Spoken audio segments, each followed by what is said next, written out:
Ephia was born on July 20th, 1538, in a small village unknown to most of the world with only 40 people living in it. The village name was Ko.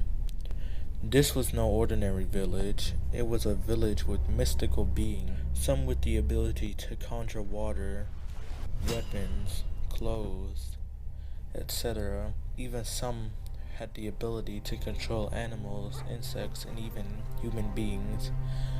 The village lived in peace, killing off any outsiders so that no one would know of their powers. One stormy day in the village of Ko, Ephia was giving birth to a male child in the life sanctuary. The life sanctuary was the hospital of Ko, surrounded by glowing water. The floors were completely covered in green marble. The sanctuary had no roof. The walls were made of white obsidian and they had holes in them.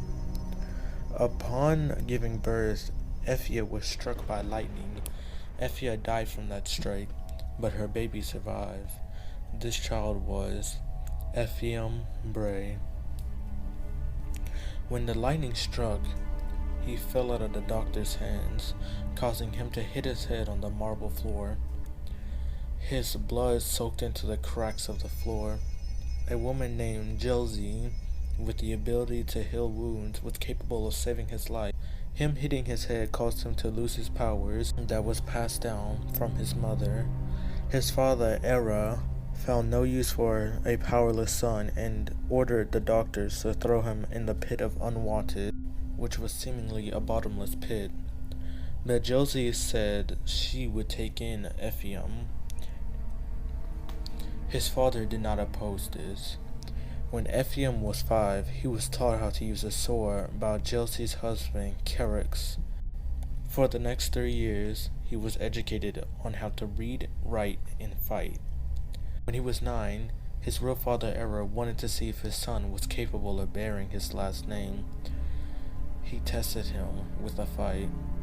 His father had the ability to control the minds of animals, whereas his 9-year-old son only knew how to use a sword. Ephia was afraid of his father and ran away throughout the battle.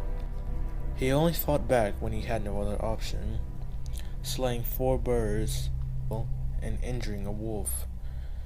His father showed no mercy, as if he wanted to kill the young Ephia.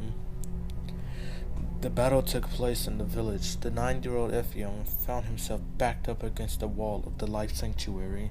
His father stood tall above the boy and surrounded by bloodthirsty animals.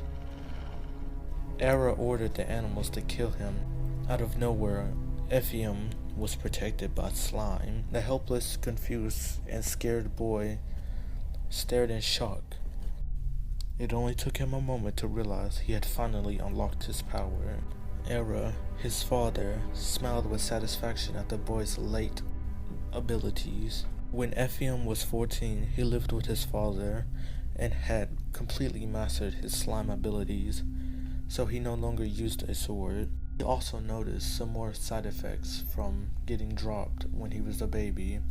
On the right side of his head, he had completely stopped growing hair, and the hair on his left side had gray streaks, as if he was an old man.